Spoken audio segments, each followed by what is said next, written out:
أرسله الله إلى الناس كافة بشيرا ونذيرا وداعيا إلى الله بإذنه وسراجا منيرا. أما بعد فأعوذ بالله من الشيطان الرجيم. بسم الله الرحمن الرحيم.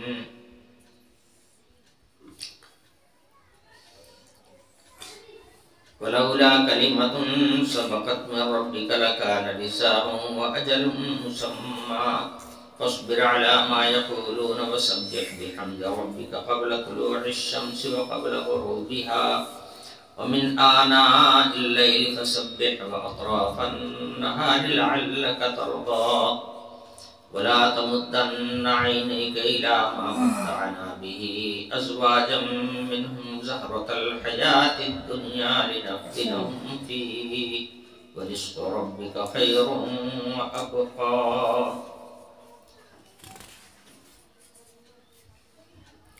وأمر أهلك بالصلاة واصطبر عليها لا نسألك رزقا نحن نرزقك والعاقبة للتقوى.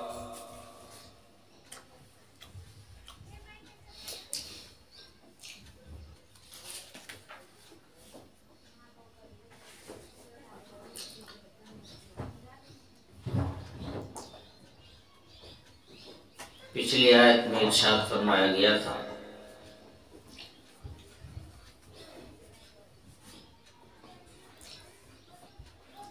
کہ اللہ کے کلام سے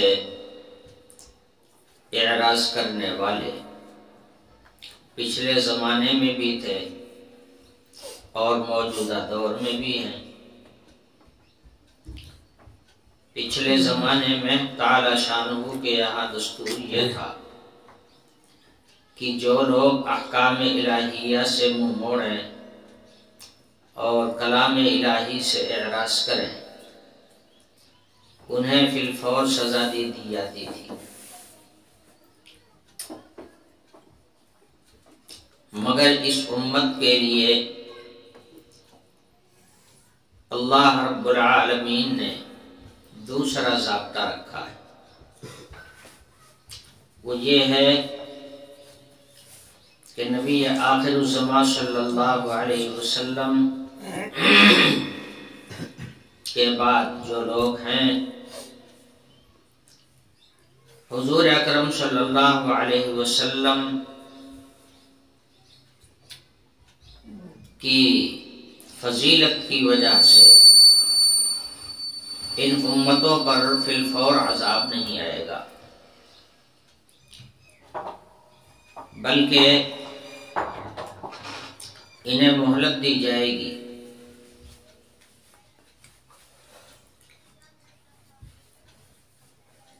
تاکہ عمر کے کسی حصے میں بھی اگر یہ توبہ کر لیں تو ان کے اوپر رحمت کا معاملہ کیا جائے گا. گویا پوری عمر ان کو ڈھیل میں دے دی گئی. توبہ کے لیے ان کو موقع عنایت کیا گیا کہ زندگی میں جب کبھی بھی انہیں توبہ کی توفیق ہو جائے گی تو اس کی برکت سے یہ عذاب دنیا سے بھی بچیں گے اور عذاب آخرت سے بھی محفوظ رہیں گے.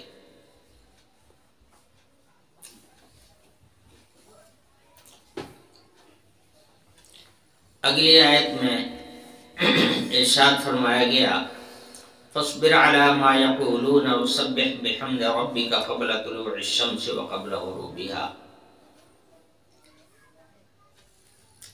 حضور اکرم صلی اللہ علیہ وسلم کی آمد کے بعد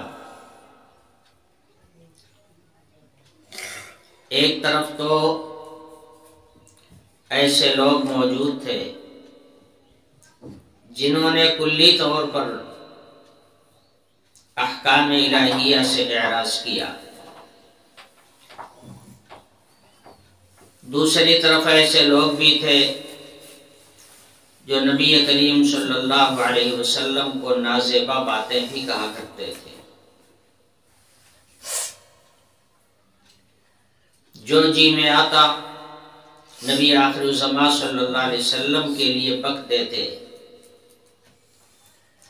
کوئی کہتا یہ جادوگر ہیں، کوئی کہتا یہ شاعر ہیں، کوئی کہتا یہ کاہن ہیں، کوئی کہتا یہ مجنون ہیں۔ جس کے جی میں جو آیا وہ بک دیا، جس کو سن سن کر فطری طور پر نبی پاک صلی اللہ علیہ وسلم کو بھی اذیت پہنچتی تھی اور آپ کو ان جملوں سے تکلیف ہوتی تھی، تو صرف اعراض ہی نہیں کیا بلکہ حضور اکرم صلی اللہ علیہ وسلم کو اذیت پہنچانے کی بھی ترکیبیں کرتے رہے اور اذیتیں پہنچاتے رہے۔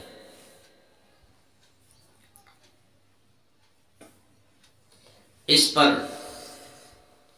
جو اذیت محسوس کی اور جو تکلیف ہو رہی تھی حضور کو، اس کے اوپر فرمایا جا رہا ہے کہ ان کی باتوں پر آپ صبر کیجئے،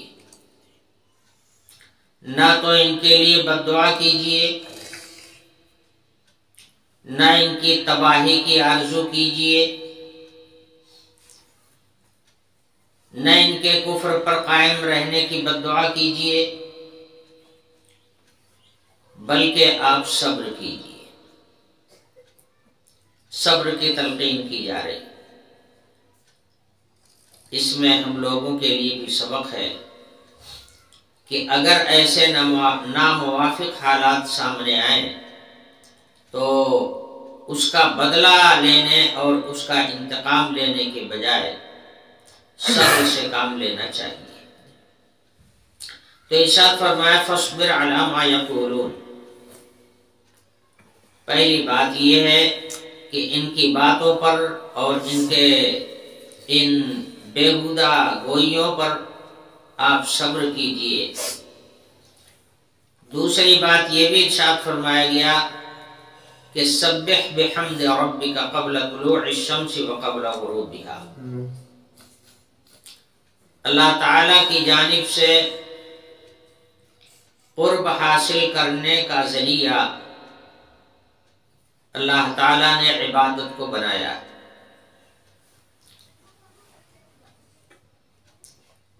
پچھلے زمانے میں بھی قومیں عبادت کرتی تھیں اور خدا کو راضی کرنے کی کوشش کرتی تھی، اور اس وقت بھی ایسے لوگ موجود ہیں جو قرب خداوندی کے متلاشی، جو قرب خداوندی کے آرزومند ہیں۔ اس امت کے لیے تقرب اللہ حاصل کرنے کا ذریعہ نماز کو بنا دیا گیا۔ نماز، بس اسی نماز کا حکم دیا جا رہا ہے کہ ایک طرف تو ان کی اذیتوں پر آپ صبر کیجئے اور دوسرے اپنے اوقات کو نماز میں لگائیے، اپنی توجہ نماز کی طرف متوجہ کیجئے۔ سبح بحمد ربک قبل طلوع الشمس وقبل غروبها۔ سوال یہ پیدا ہوتا ہے کہ کون سا وقت ہوگا، کس وقت میں ہم نماز پڑھیں؟ تو اوقات نماز کو بھی اسی آیت کے اندر بیان کر دیا گیا۔ یہ جو اوقات ہیں یہ عبادت میں گزرنا چاہیے اور اللہ سے لو لگانے میں گزرنا چاہیے، اللہ کا قرب حاصل کرنے میں لگنا چاہیے۔ نماز کے اوقات بھی بیان کر دیے گئے۔ سبح بحمد ربک، آپ اپنے رب کی حمد کی تسبیح پڑھیے۔ حمد کی تسبیح نماز کے اندر اللہ تعالی کی حمد و ثنا پر مشتمل آیات کی تلاوت ہے۔ اب آپ دیکھیے سورہ فاتحہ پڑھے بغیر نماز نہیں ہوتی۔ سورہ فاتحہ صرف اللہ تعالی کی تعریفات پر مشتمل۔ الحمدللہ رب العالمین، تمام تعریفیں اس ذات کے لیے ہیں جو سارے عالموں کا پالنے والا ہے۔ الرحمن الرحیم، وہ بڑا رحم کرنے والا، بہت بڑا مہربان۔ مالک یوم الدین، بدلے کے دن کا بھی مالک ہے وہ۔ پھر ایاک نعبد و ایاک نستعین، اے ہمارے رب ہم آپ ہی کی عبادت کرتے ہیں اور آپ ہی سے مدد بھی چاہتے ہیں۔ یہ پوری سورت اللہ تعالی کی حمد و ثنا پر مشتمل ہے۔ تو فرمایا گیا کہ آیات قرآنیہ کی تلاوت کیجئے نماز کے اندر، نماز پڑھیے اور نماز جو ہے مشتمل ہو قرآن پاک کی تلاوت پر۔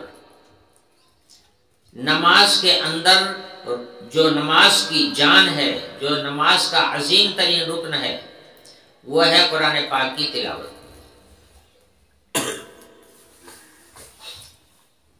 قرآن پاک کی تلاوت فرض ہے۔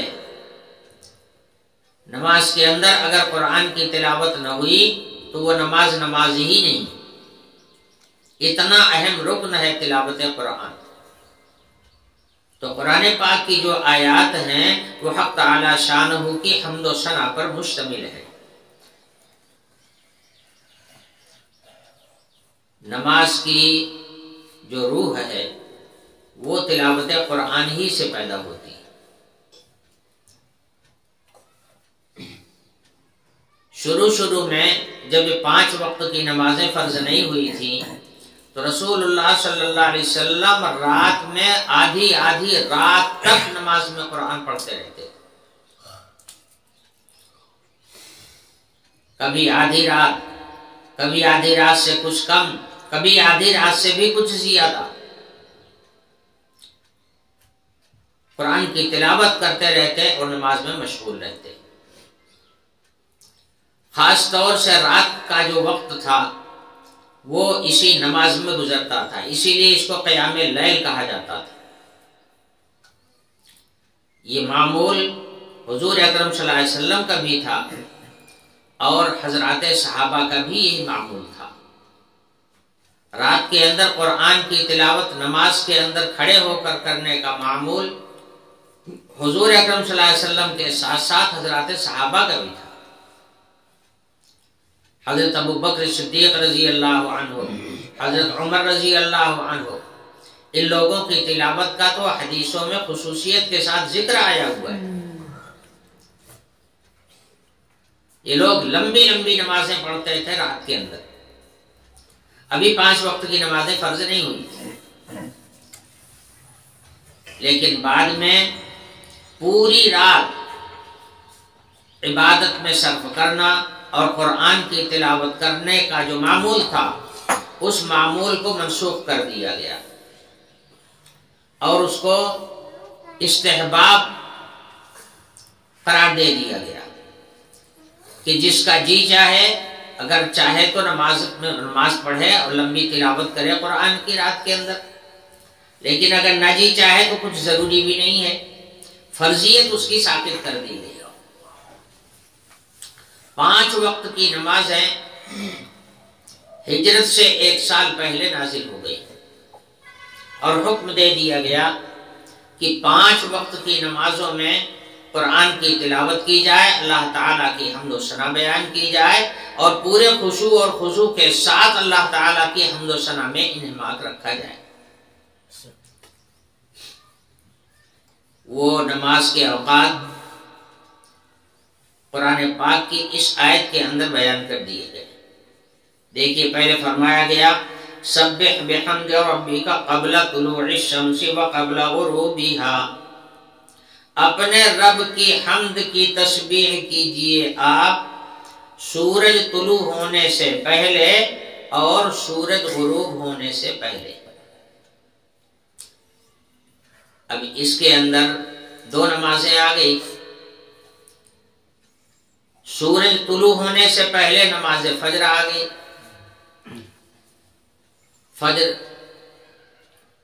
سورج طلوع ہونے سے پہلے فجر کی نماز ادا کی جاتی ہے۔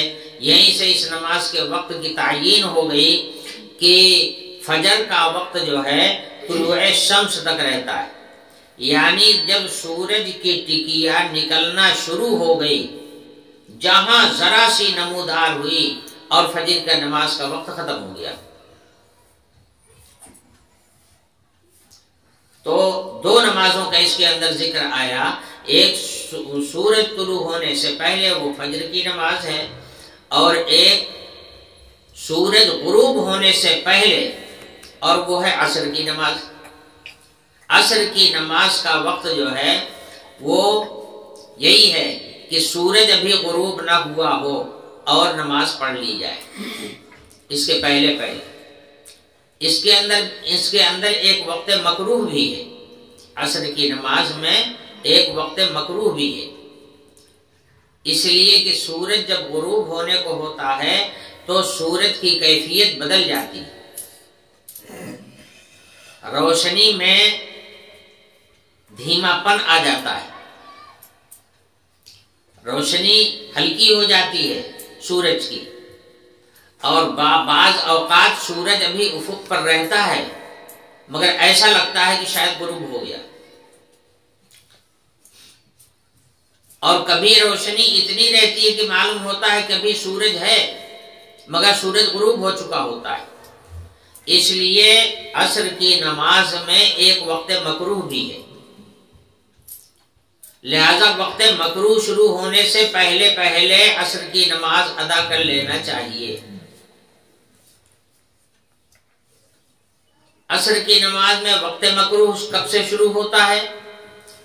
جب سورج کی روشنی کا رنگ بدل جائے، سورج کی روشنی میں جو سفیدی ہے وہ سفیدی میں پیلا پن پیدا ہو جائے، اب یہ وقت مکروہ شروع ہو گیا۔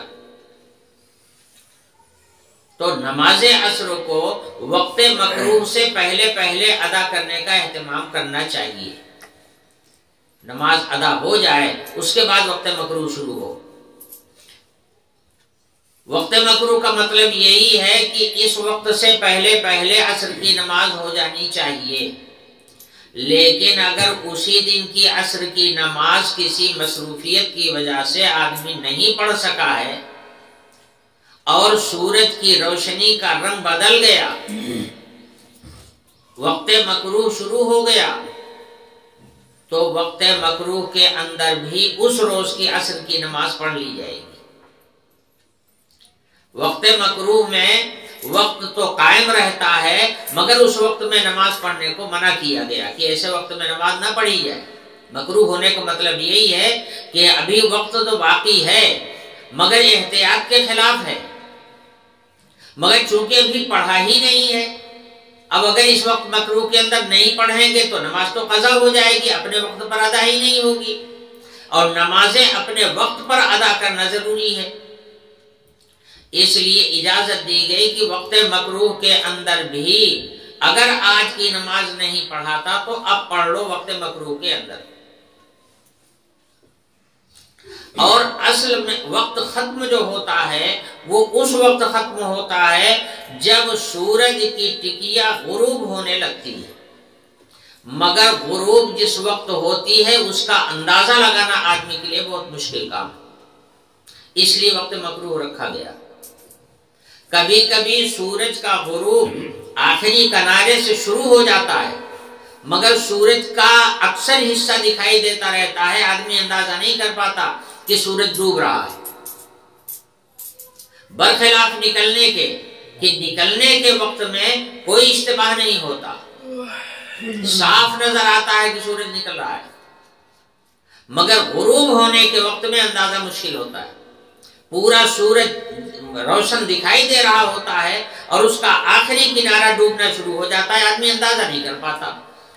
اس لیے احتیاطاً یہ وقت مقرر رکھا گیا ہے کہ احتیاط کا تقاضا یہی ہے کہ اس وقت سے پہلے پہلے نماز ادا ہو جائے۔ تو بہرحال دو نمازوں کا ذکر اس آیت کے اندر آ گیا، ایک فجر کی نماز کا وقت بتا دیا گیا اور دوسرا عصر کی نماز کا وقت بتا دیا گیا۔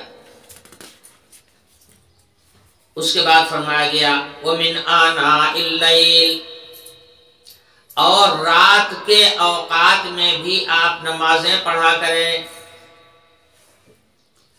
رات کے اوقات میں جو نمازیں پڑھی جاتی ہیں وہ مغرب ہے اور عشاء، یہ تو فرض ہے، فرائض میں سے ہے۔ اور ایک نماز حضور اکرم صلی اللہ علیہ وسلم کے پڑھنے کا معمول تھا، وہ تھی تہجد کی نماز۔ مغرب ہوتی ہے جیسے رات شروع ہوئی، رات کی شروعات ہو جاتی ہے سورج کی ٹکیا ڈوب جانے سے، یہیں سے رات کی شروعات ہو جاتی ہے۔ تو ایک تو بالکل شروع رات ہی میں ہے مغرب کی نماز، اور اصل رات آتی ہے اندھیرا چھا جانے کے بعد، اس وقت میں عشاء کی نماز رکھی گئی، عشاء کی نماز پڑھ لی جائے۔ یہ آناء اللیل، رات کے کنارے یہی ہیں، ان کے اندر نماز فرض کر دی گئی۔ تو مغرب اور عشاء بھی آ گئی، تو 4 نمازوں کا وقت تو اتنے میں ہو گیا۔ رات کی نماز کو چونکہ بڑی اہمیت حاصل ہے، حضور اکرم صلی اللہ علیہ وسلم اتنی لمبی لمبی نمازیں پڑھتے تھے تہجد کے وقت میں کہ قدم مبارک پر ورم آ جاتا تھا، اتنی لمبی لمبی قراءت کرتے تھے، بڑی بڑی سورتیں حضور نماز کے اندر پڑھتے تھے۔ تو اس کی اہمیت بہرحال آج بھی قائم ہے، گو کہ وہ نماز اب فرض نہیں رہی، وہ سنت کے درجے میں چلی گئی، مگر اہمیت بہرحال اس کی برقرار ہے، اس لیے کہ وہ وقت جو ہوتا ہے وہ قرب خدا بندی کا وقت ہوتا ہے۔ اس وقت حق تعالی شانہ اپنے بندوں کی طرف اپنی رحمت کے ساتھ متوجہ ہوتے ہیں۔ اس وقت میں بندہ مومن جو دعائیں مانگتا ہے حق تعالی شانہ اس کو قبول فرماتے ہیں۔ اگر کوئی مغفرت کی دعا مانگتا ہے حق تعالی شانہ مغفرت فرماتے ہیں۔ اگر کوئی روزی مانگتا ہے تو حق تعالی شانہ روزی کا انتظام فرما دیتے ہیں۔ جو بھی دعا کی جاتی ہے اس وقت میں اقرب الی الاجابت ہوتی، یعنی قبولیت کے زیادہ سے زیادہ قریب ہوتی۔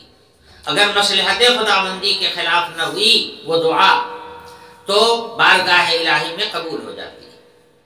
اس لیے فرمایا گیا وَمِنْ آنَاءِ اللَّيْلِ فَسَبِّحْ، اور رات کے کناروں میں، رات کے اطراف میں، رات کے اوقات میں بھی نماز پڑھا کیجئے۔ یہاں پر سبح سے مراد ہے اللہ تعالیٰ کی تحمید و تقدیس کرنا، تو یہ اللہ تعالیٰ کی حمد و ثنا کا بیان کرنا رات کے وقت میں، اس کو بھی برقرار رکھیے۔ وَأَطْرَافَ النَّهَارِ، اب بچی صرف ایک نماز ظہر، اس کو اس آیت میں بیان فرما دیا گیا وَأَطْرَافَ النَّهَارِ، اور رات کے وہ اور دن کے کناروں میں بھی، دن کے کناروں میں، تو دن کا کنارہ سے مراد ہے یہاں پر ظہر کی نماز۔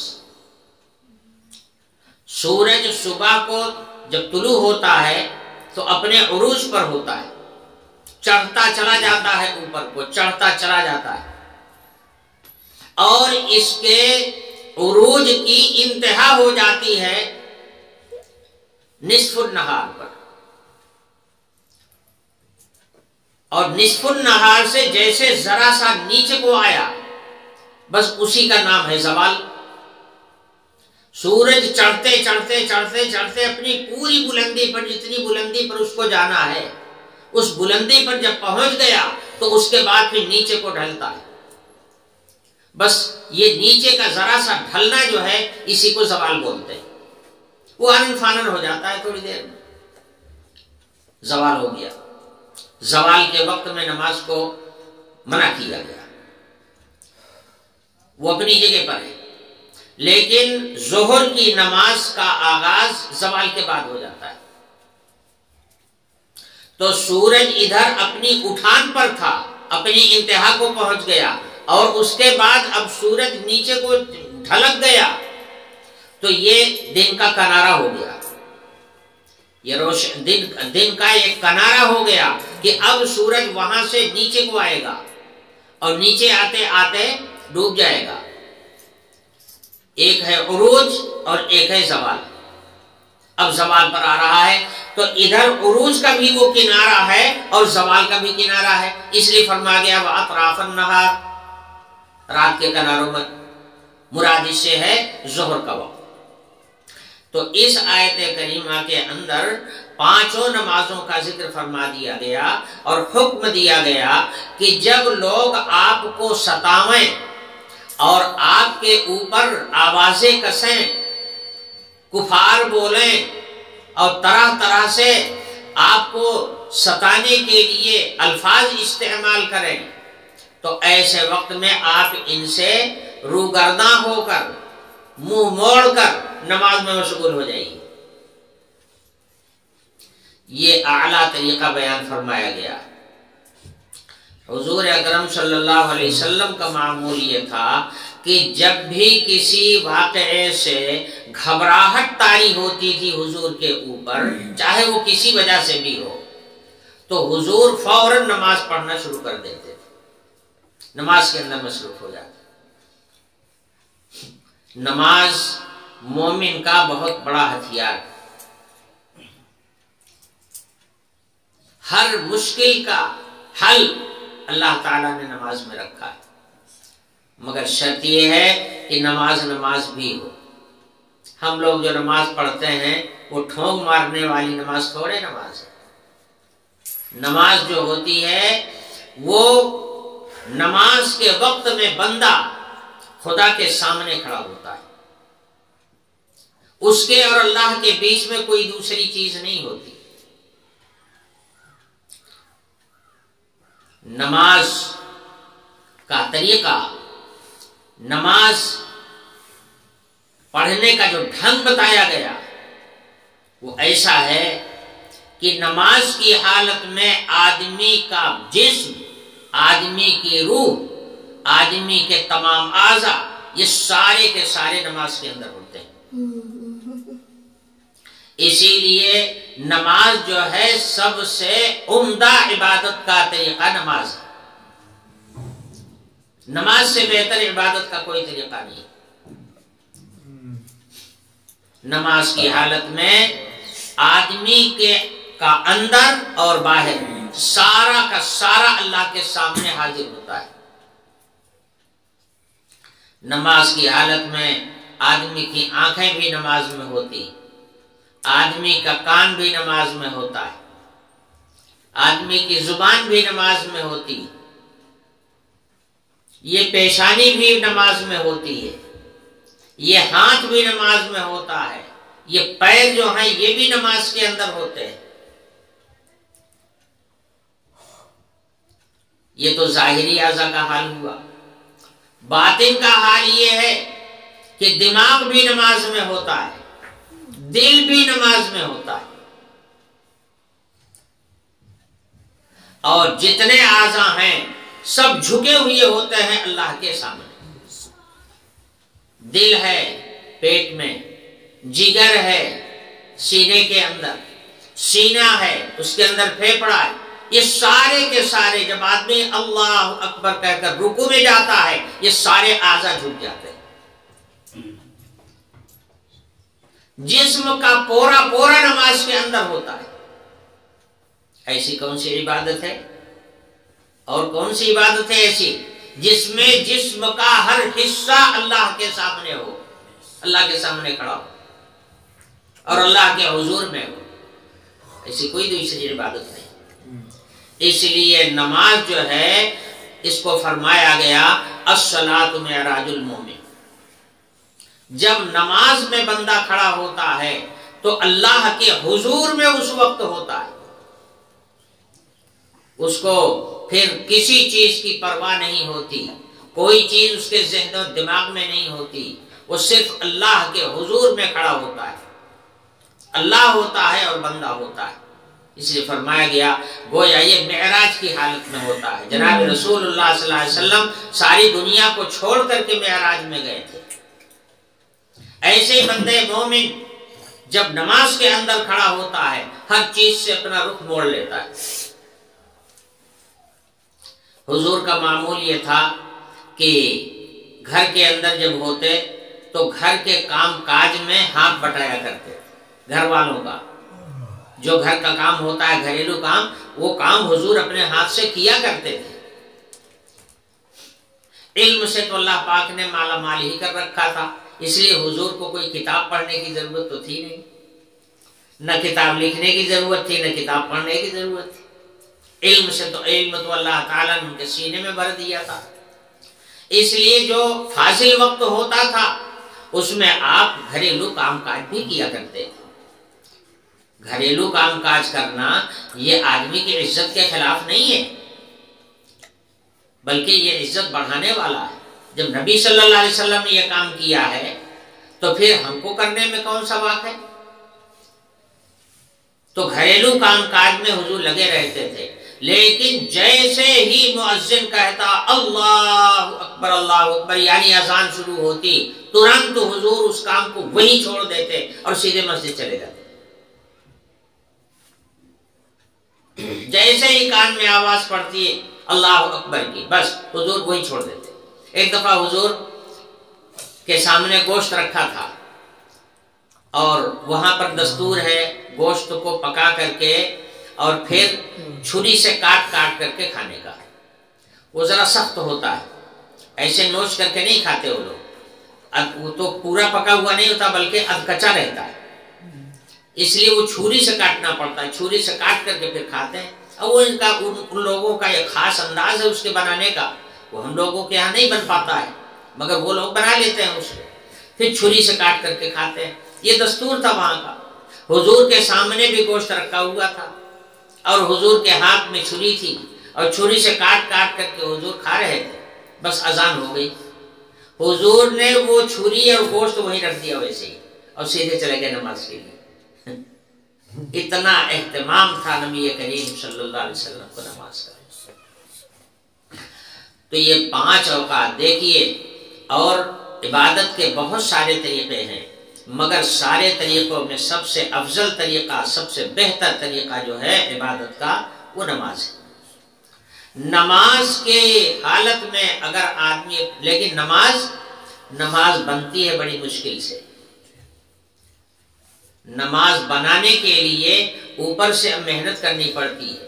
حضور اکرم صلی اللہ علیہ وسلم کے زمانے میں تو کوئی محنت نہیں کرنی پڑتی تھی، صرف حضور کی توجہ کافی تھی، حضور کی نظر عنایت ہو جائے آدمی کو سارے مراتب حاصل ہو جاتے تھے، مگر اب نہیں حاصل ہوتے۔ اب زمانہ نبوت سے بھی دور ہو گیا، سرکار دو عالم صلی اللہ علیہ وسلم سے کافی فاصلے پر آ گیا، اب وہ بات نہیں رہ گئی ہے۔ اب نماز کو نماز بنانے کے لیے اوپر سے ایک محنت کرنی پڑتی ہے اور اسی کا نام ہے طریقت اور اسی کا نام ہے راہ سلوک۔ اب راہ سلوک میں قدم رکھنا پڑے گا تب نماز بنے گی، ورنہ نماز نہیں بنے گی۔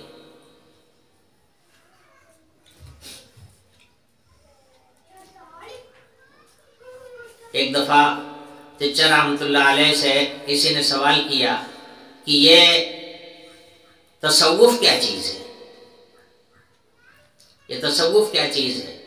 لوگ تصوف میں آتے ہیں، بعض لوگ کہتے تھے نا کہ یہ تصوف کی جو اصطلاحات ہیں اور تصوف کے جو طریقے ہیں یہ سارے کے سارے بدعات ہیں، بعض لوگ اس کو بدعات کہتے تھے۔ تو انہی لوگوں میں سے وہ صاحب تھے، انہوں نے سوال کیا کہ یہ تصوف کیا چیز ہے؟ چچا رحمت اللہ علیہ نے فرمایا کہ تصوف عبادت سکھاتا ہے، عبادت کرنے کا طریقہ سکھاتا ہے، نماز پڑھنا سکھاتا ہے۔ نماز تو پہلے سے لوگ پڑھتے رہتے ہیں، اب تصوف میں بعد میں آتے ہیں، حضرت نے فرمایا کہ جب تک تصوف میں نہیں آتے تب تک نماز ہی نہیں بنتی۔ پھر حضرت نے فرمایا یہ بتاؤ، حدیث شریف میں فرمایا گیا ان تعبد اللہ کأنک تراہ فإن لم تکن تراہ فإنہ یراک، عبادت اس طرح سے کرو کہ تم اللہ کے سامنے ہو اور اللہ تمہارے سامنے ہو، تم اللہ کے سامنے ہو اور اللہ تمہارے سامنے ہو، یعنی بالکل مواجہت ہو حق تعالی شانہ سے، اس شان کے ساتھ عبادت کرو۔ یہ آیا ہوا ہے؟ کہنے لگے ہاں یہ تو حدیث میں ہے۔ تو فرمایا کہ ایک کو نماز ایسی ہوتی ہے، ایک کو نماز ایسی ہوتی ہے جس میں پوری نماز کے اندر آدمی کی توجہ اللہ پاک سے نہ ہٹے، تو فرمایا کہ یہ جو تصوف ہے، یہ جو راہ سلوک ہے، یہ نماز کو نماز بناتی ہے۔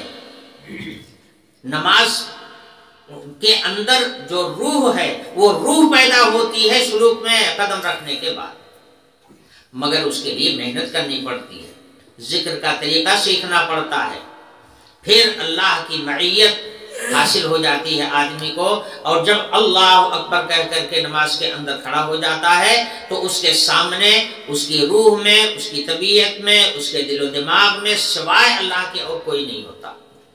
اس لیے نماز جو ہے مومن کی معراج ہے، اس کو نماز کو معراج المومن قرار دیا گیا۔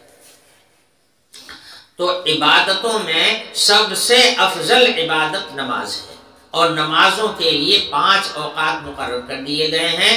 یہ 5 اوقات میں عبادت کے لیے وقت نکالنا یہ اس امت کے اوپر فرض ہے۔ حکم فرمایا گیا کہ جب لوگ آپ کو ستا رہے ہوں اور آپ کو دکھ پہنچا رہے ہوں، آپ کو پریشان کرنے کی کوشش کر رہے ہوں، تو آپ ان کا جواب دینے کے بجائے اور ان سے انتقام لینے کی کوشش کرنے کے بجائے اپنے وقت کو نماز کے اندر مصروف کر دیجیے، نماز میں آ جائیے، نماز میں کہیے اور اللہ سے کہیے۔ ارشاد فرمایا فاصبر علی ما یقولون وسبح بحمد ربک قبل طلوع الشمس وقبل غروبها من آناء اللیل فسبح وَأَطْرَافَ النَّهَارِ لَعَلَّكَ تَرْضَى۔ یہ عبادت اور یہ قرب خداوندی اگر آپ حاصل کر لیں گے تو جب اس کا بدلہ حق تعالی شانہ کی جانب سے ملے گا تو آپ خوش ہو جائیں گے، لَعَلَّكَ تَرْضَى، آپ اس سے خوش ہو جائیں گے۔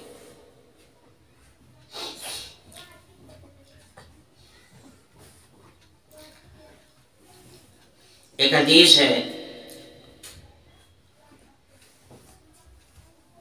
صحابی ہیں حضرت جریر ابن عبداللہ، فرماتے ہیں کہ ہم لوگ حضور کے پاس بیٹھے ہوئے تھے، حضور نے چاند کی طرف دیکھا،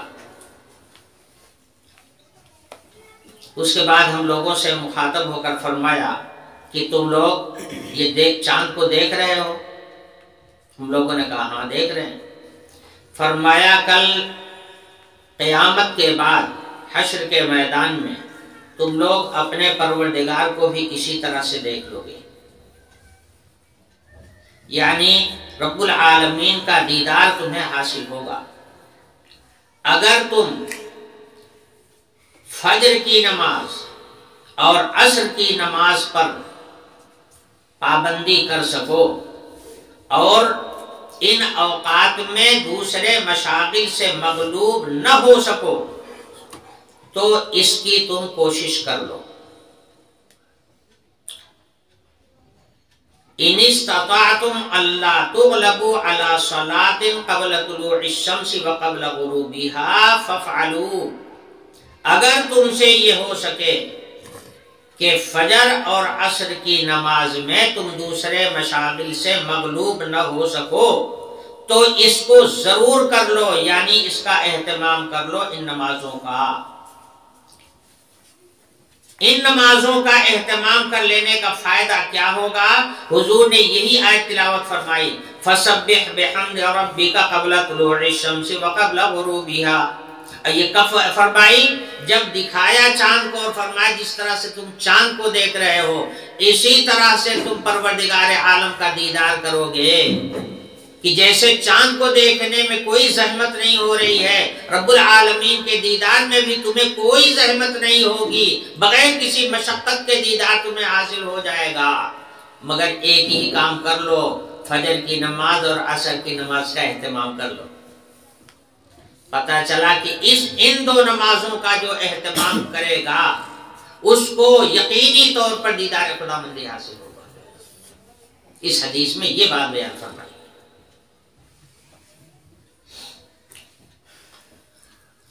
یہ تھے نماز کے اوقات جس میں حضور کو صبر کی تلقین کی گئی اور 5 وقتوں میں بارگاہ الہی میں کھڑے ہو کر کے اللہ تعالیٰ کی طرف رجوع کرنے کا حکم فرمایا گیا، اور اذیتوں پر انتقام لینے والی کارروائیوں سے منع کر دیا گیا۔ انتقام لینے والی کارروائیاں آپ مت کیجئے، آپ یہ مثبت کام کیجئے کہ اللہ تعالیٰ کی عبادت میں ایسے اوقات میں مصروف ہو جایا کیجئے۔ اس آیت کا مضمون تو یہاں ختم ہوا۔ اب اگلا مضمون آ رہا، لا تمدن عینیک الی ما متعنا به ازواجا منهم زہرۃ الحیاۃ الدنیا لنفتنهم فیہ ورزق ربک خیر وابقی۔ مگر وقت ختم ہو چکا ہے، اس لیے سلسلہ کلام یہیں پر موقوف کیا جاتا ہے۔ اس آیت کا بیان انشاءاللہ اگلے درس میں ہوگا۔ وآخر دعوانا الحمدللہ۔